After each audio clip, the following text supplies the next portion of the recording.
بسم الله الرحمن الرحيم. كم على 10 يا سيدي؟ 10. والله ثم والله ثم والله لو قلت لكم،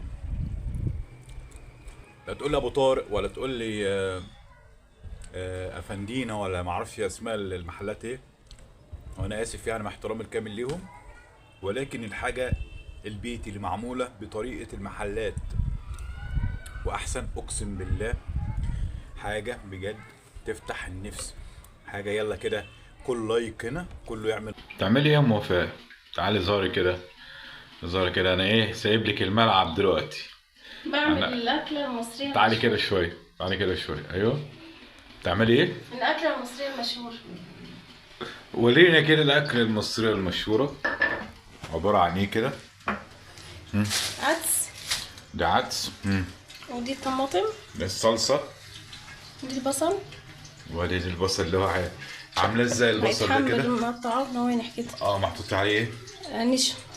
محطوط عليه نشا، تمام. ودي الرز وده الرز مغسول ومتصفى. مغسول ومتصفى. والمكرونة. المكرونه ودي الشعرية. والشعريه. آه. وايه تاني؟ وده هنا هنقلي الزيت على دي لا ايه دي؟ ده البصل. ده البصل. تمام. وهنا الناحيه التانيه في الحله دي المكرونة. فيها المكرونه لسه. تمام.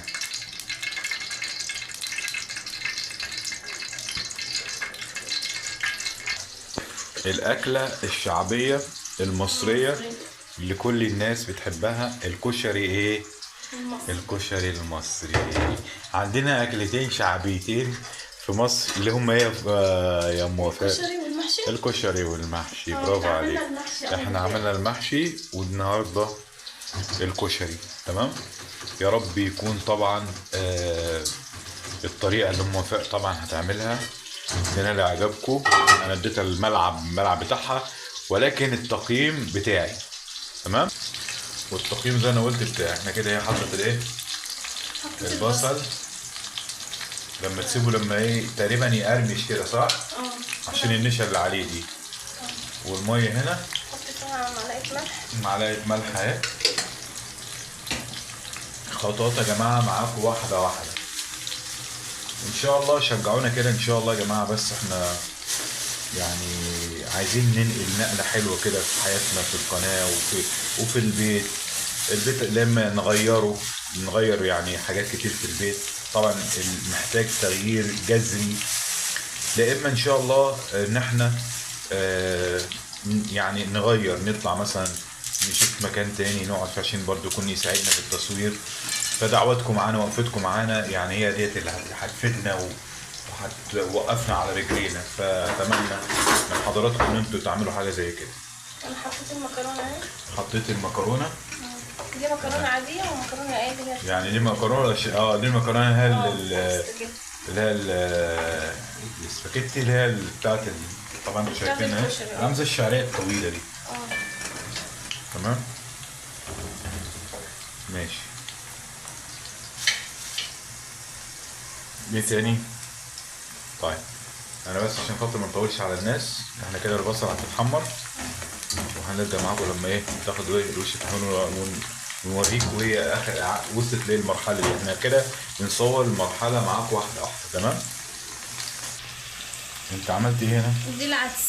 انا غسلته وحطيته في ميه عشان ايه يتسلق برضه ياخد غلوتين كده. وهنا البصل خلاص قربت ايه؟ قربت تحمر. والمكرونه خلاص برضه اهو. فدي يا جماعه الاكله الشعبيه المصريه الجميله اللي كلنا يعني حتى اخواتنا في الدول العربيه في اخواتنا في الدول العربيه يعني بيعشقوها برضو لما بينزلوا مصر بياكلوها. معرفش هم بيعملوا الحاجات دي عندهم هناك ولا لا، ولكن هي زي ما قلت دي مكوناتها. وام وفاء برضو ما شاء الله عليها نفسها حلو في الاكل وفي الاكله دي بالذات. فزي ما انتم شايفين خطوات، وهي كده الغرور مسكها اهو، تمام. انتوا يا جماعه شجعونا. هم المصريين كلهم نفسهم حلو. لا مش المصريين بس. لا مش المصريين بس، ده كل العرب. كل العرب، كل اخواتنا العرب، اشقائنا الغاليين علينا، والف الف مليون مبروك طبعا لاخواتنا في فلسطين. ربنا يا رب يعني ينصرهم. يا رب. وان شاء الله يعني الحاجه الجميله اللي احنا سمعناها مؤخرا ان الحرب وقفت، ده حاجه جميله ومبادره جميله. ان شاء الله. وطبعا يعني خالص تحياتنا لقائد الاعلى للقوات المسلحه طبعا سياده الرئيس عبد الفتاح السيسي، يعني وجه لمصر، وجه للعرب، وطبعا كل الرؤساء العرب، ان المفروض ان احنا فعلا من البدايه خالص كنا المفروض نكون على قلب رجل واحد، وفعلا كنا قد المسؤوليه. وربنا يا رب ان شاء الله ينصرنا يا رب يا رب. فدلوقتي طيب خلاص كده البصل دي كده ايه، الموضوع كده خلص معانا. تمام. طبعا يا جماعه هو وقت لما خلاص نرش عليه رشة ملح بسيطة. رشة ملح بسيطة. تمام. ايه تاني؟ طبعا يا جماعة انا جايب معاكم كل الخطوات عشان اللي عايز يعمل الاكل على طريقة ام وفاء، اهو كل الخطوات واضحة مع حضراتكم واحدة واحدة، عشان خاطر ما تقولش احنا كنا كل مرة بنصور على الاكل على طول. المرة دي احنا جايبين الايه، التصوير من البداية للنهاية. طبعا العدس اهو لسه هيتسلق. انا هستنى لما دي يبرد شوية عشان استخدمه بقى في الباقي. طيب احنا كده اللي احنا دلوقتي واقفين على ايه؟ لسه الصلصة والدقة. طيب معاكم برضو كده المكرونة ايه طلعت واتصفت خلاص كده عليه المكرونة كده موضوعها كده خلص. لسه معانا ايه؟ هنعمل الرز. تمام. والصلصة تمام كده. يبقى احنا لسه ناقص لنا ايه؟ ما هي الرز والصلصة والدقة والعدس هنا بيستوي. العدس هنا ايه خلاص بدأ يفور اهو يغلي. وهتعملي في الحلة دي الرز. طيب تمام. ايه تاني؟ كده هنعمل الرز الزيت دي احنا هنستخدمه. تمام. هنعمل منه الرز ونعمل منه الصلصة والدقة. زيت لسه نضيف يعني. تمام.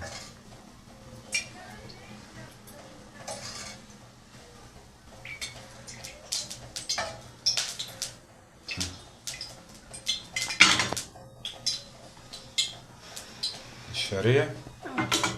تمام. حط كده عشان خاطر مش عايز اطول الفيديو، بس مش عايز اطول على حضراتكم والله. انا بس ايه بنحاول على قدر الامكان نختصر علشان خاطر ما يكونش الفيديو طويل.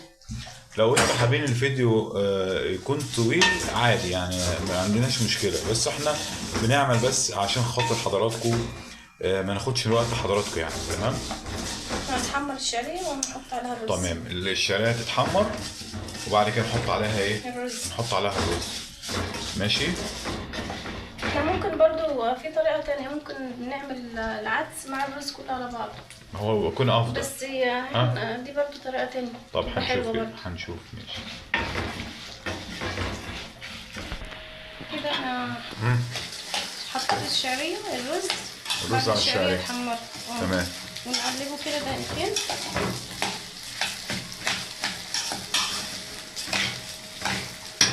نحط عليه معلقة ملح بس. تمام. هي مش مكتر برضه يعني. لا فعلا انت مش مكتر. لما هي حاجة بسيطة كده. ونقلبه. تمام. ونحط عليه المية ويتسوي ايه؟ يستوي. تمام. ومعنا العدس اهو هيكون استوى. خلاص قرب يستوي. تمام. والعدس ممكن تضيفيه على الرز وممكن ما تضيفوش على الرز، خليه لوحده. ممكن مع البصلة اللي طلعت بتاعت وهنعمل ايه؟ هيكون معانا فاضل معانا بس ايه؟ التخديعة او الصلصة والدقة بتاعت الايه؟ بتاعت الكشري. دي مية سخنة. ماشي. تمام.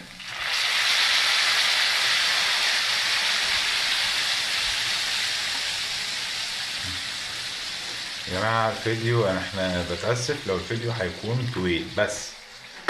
تمام. نقلبه.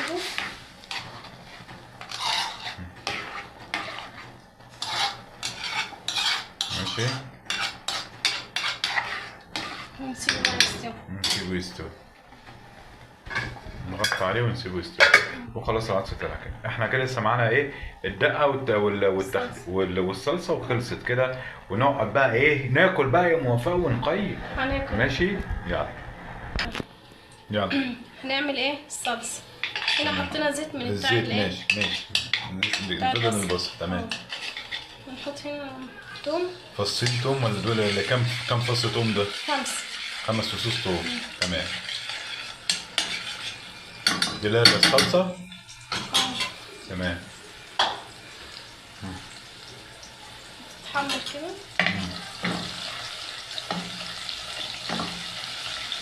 اول ما ريحتها تطلع شميت الريحه. شميت الريحه الصراحه. تمام. نحط عليها ايه؟ شويه نحط عليها خل. شويه خل. ما تكترش برضه يعني كده بسيطه كده. تمام. نحطها كده تقريبا. تمام. بعد كده ايه؟ نحط على ايه؟ الصلصه. نزل الصلصه.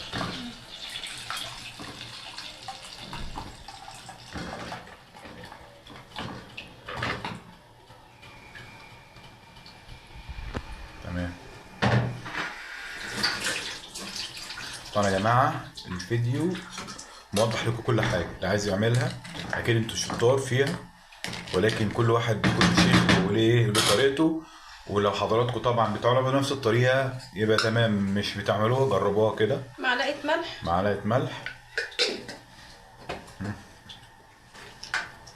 فلفل. فلفل اسمر. تمام. كمون. الكمون الكمون. ماشي. نص معلقه سكر. نص معلقه سكر. مش كتير يعني، نص معلقه كده. تمام. خلاص كده تسيبها ايه؟ تتسبك وتسيبها تفور كده مع نفسها. تمام كده. طيب. طب بالنسبه للدقه ما انا هعملها كده يا جماعه ايه؟ رز خلاص اتشرب. 5 دقايق وهيستوي. 5 دقايق ايه ويستوي. تمام. انا بقول لموفاء الفيديو طول، دخل في 12 دقيقه. قالت عادي اكيد حبايبنا هيسمعونا وهيتابعونا وكده يعني. صح ولا ايه؟ صح اكيد. طيب. معانا ايه؟ الدقه يا جماعه. وكده بنكون ايه؟ محتويات الرز خلص. نبدا بقى ايه؟ نشوفه بقى وقت الغرف ووقت التقييم. تمام. نسمع الدم والتك. الدم والتك.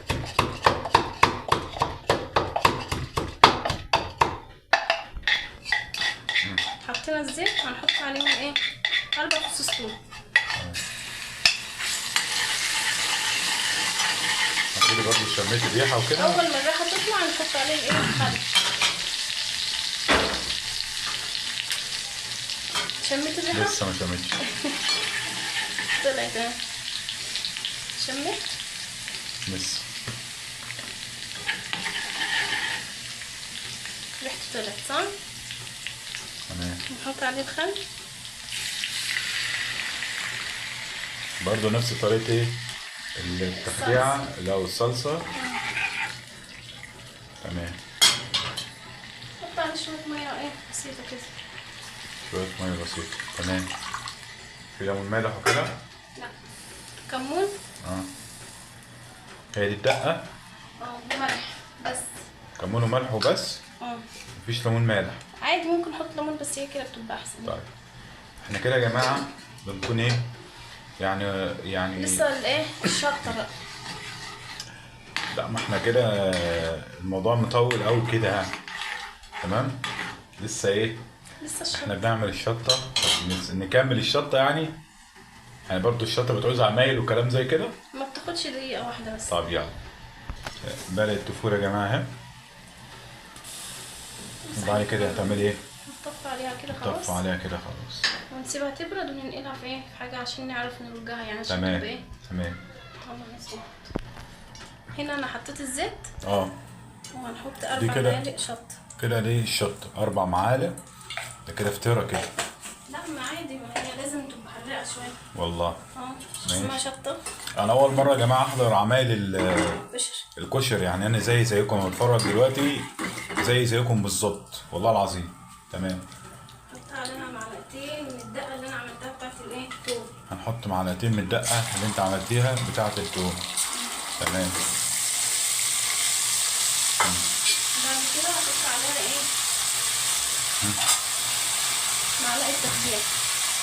معلقه من الصلصه. الصلصه بتاعتي دي. يعني كده انت ايه، معلقه ونص على حسب الكميه اللي انت عايزاها. تمام كده. الله ينور. وكده الشطه ايه بتاعتنا تكون برضو ايه جاهزه. وانا كحيت من الشطه. واحنا بقى ايه كده احنا بتهالي كده احنا عملنا كل حاجه صح كده. كده الرز استوى. واحنا بقى بنحط المنتجات على بعضيها واحنا بناكل كده. اهم حاجه انا عاوز اوصل لايه؟ الاكل. ماشي. طبعا سيلا اهي قاعده منوره. قلنا نطلع كده فوق السطوح. ام وفاء كانت بتجيب الميه اهي ولسه جايه. تمام. وعلتنا كده الصلصه اهي جماله يا جماله طبعا. الجامع المسجد بتاعنا هو الاجواء طبعا فوق السطوح حاجه روعه. والطيور في السماء فوق معرفش شايفينها ولا ايه. يعني حاجه سبحان من ابدع الخلق.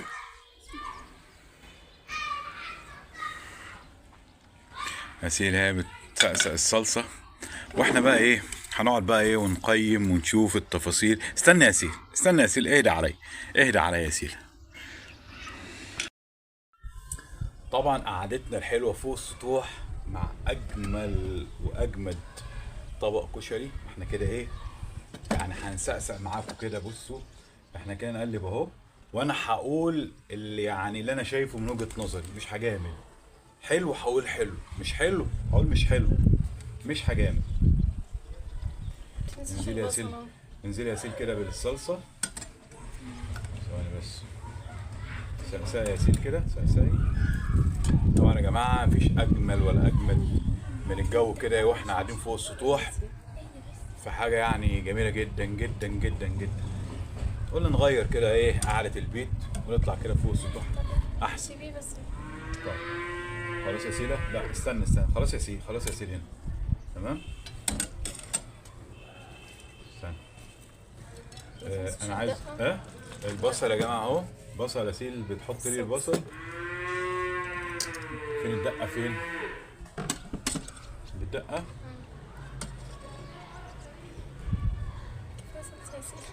يا سيل المفتريه في الصلصه يا سيل. الاكله المفضله عندي يا سيل. سيل بتحب الكشري، بتعشق الكشري. ايه؟ سيل بتعشق الكشري يا جماعه. شط. معرفش السفره باينه ولا ايه. ارجع ورا شويه كده يا سيل. سيل مذنباني. لا لا ما هو مش كتير. ما انت تستنى تحديات بقى من اللي قلبك يحب او اللي لوكو تحبها مع ام وفاء والشطه. لسه استنوا بس، لسه عملنا حاجه.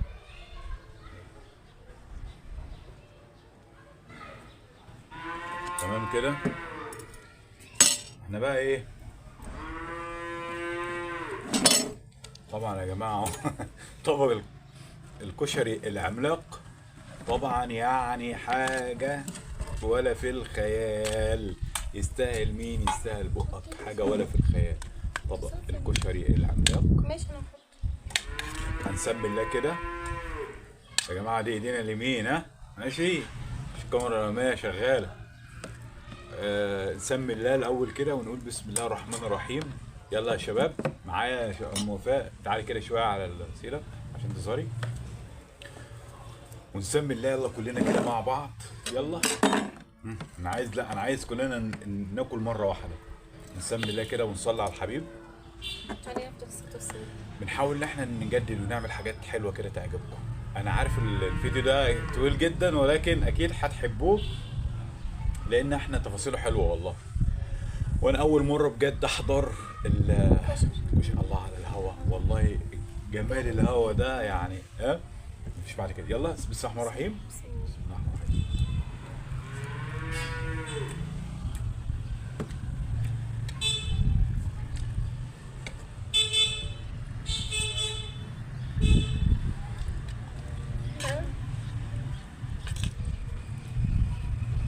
بسم الله الرحمن الرحيم. كم على 10 يا سيدي؟ 10 والله ثم والله ثم والله لو قلت لكم لا تقول لي ابو طارق ولا تقول لي افندينا ولا ما اعرفش اسماء المحلات ايه، وانا اسف يعني مع احترامي الكامل ليهم، ولكن الحاجه البيتي اللي معموله بطريقه المحلات واحسن، اقسم بالله حاجه بجد تفتح النفس. حاجه يلا كده كل لايك هنا، كله يعمل لايك هنا، حاجه بجد تفتح النفس. طبق كشري من اللي قلبك ايه، من اللي قلبك يحب. يعني افتح بامانه مطعم بقى؟ لا افتحي بامانه، انا اشجعك على كده. لا والله العظيم. بسم الله الرحمن الرحيم. اولا واخيرا بجد حاجه روعه. والبصله والدقه كل حاجه معموله بالمظبوط. انصحكم نصيحه اخويه تجربوها زي ما احنا صورنا بالظبط، زي ما صورنا مع حضراتكم بالظبط بكل التفاصيل. انا بقول لكم وببصم لكم بالعشرة، جربوها كده وهتقولوا انتوا ايه رايكم في الطعم بجد. وعلى فكره انا اول مره احضر طريقه العمل الكشري وانا محظوظ اللي انا يعني زيكم، وفي الاخر يطلع الطعم ده بجد. تسلم ايديك.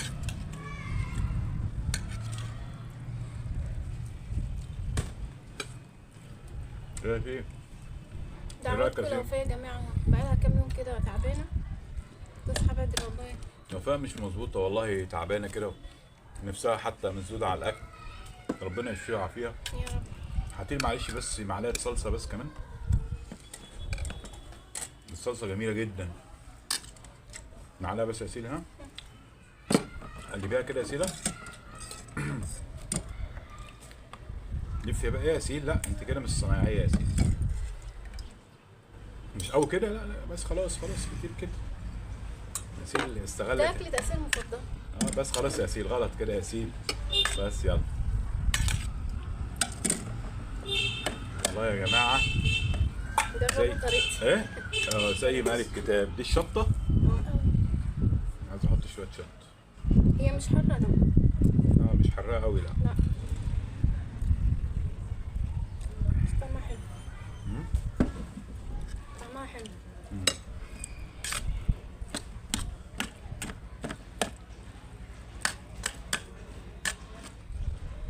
لا الصراحه تديله كام من 10؟ انت عزمت على المتابعين ولا نسيت؟ لا انا عزمنا في الاول صح؟ تقريبا. انا اسف يا جماعه لو كنتش عزمت. لا مش عزمت. ما عزمتش؟ ما انت بتعملي ايه يا ياسين؟ اتفضلوا كلوا معانا. ايه يا ياسين؟ يعني انا ما عزمتش يا ياسين؟ تبقى خيره ليه كده يا ياسين؟ طب انت بتنسى. انا اسف، انا معلش يا جماعه والله الزهايمر شكله اشتغل عنده والله. تديله كام من 10؟ 9:30. انا اديله 10. ايه؟ انا اديته 10 برضه. لا مفيش حاجة 10.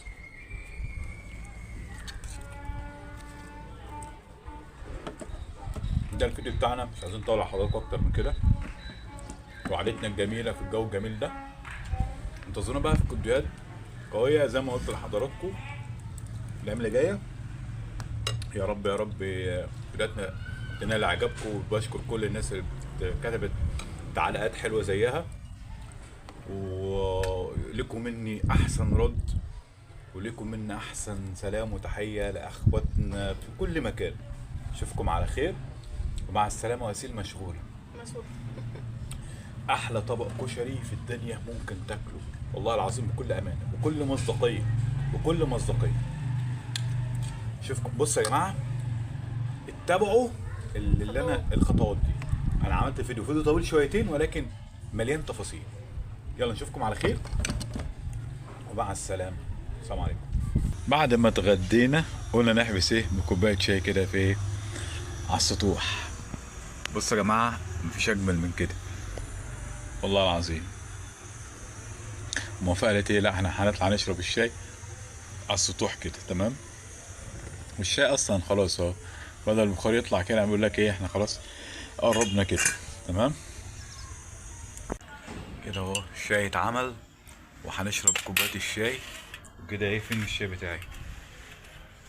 اتفضلوا معنا الشاي. اتفضلوا يا جماعة، معانا احلى كوباية شاي. وده هيكون احلى ختام بقى ايه ليومنا والفيديو بتاعنا. يا رب يكون نال اعجابكم. والمرة دي بقى هنقول لكم ايه، مع السلامة كده. وسامعين صوت الكروان، حاجة ولا في الخيال، حاجة ولا في الخيال. بسم الله ما شاء الله، سبحانك يا الله. يلا اشوفكم على خير. مع السلامة. مع السلامة.